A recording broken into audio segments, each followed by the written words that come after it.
Bunaqangi ayollar borki, ular turmush o'rtoqlaridan iPhone, Dyson, qimmatbaho sovg'alar olib berishini, restoranlarga olib borishini so'rashadi. Agar sizning ayolingiz ana shunday bo'lsa, uni mahkamroq ushlang, chunki bunday ayollar sizni o'sishingiz uchun yordam beradi. To'g'ri, bu oson emas. Uning ehtiyojlarini qondirish uchun boshida balki qarzga ham kirarsiz.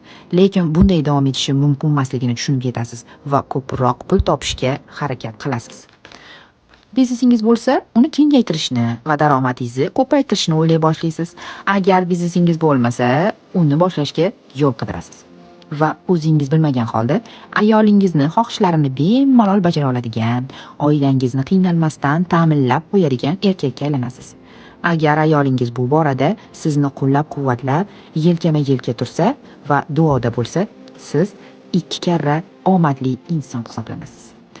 Aziz ayollar, turmush o'rtog'ingizdan qimmatbaho sovg'alarni so'rashga hech ham qo'rqmang. Axir siz uni boy qilishingiz kerak. Ana shunaqa.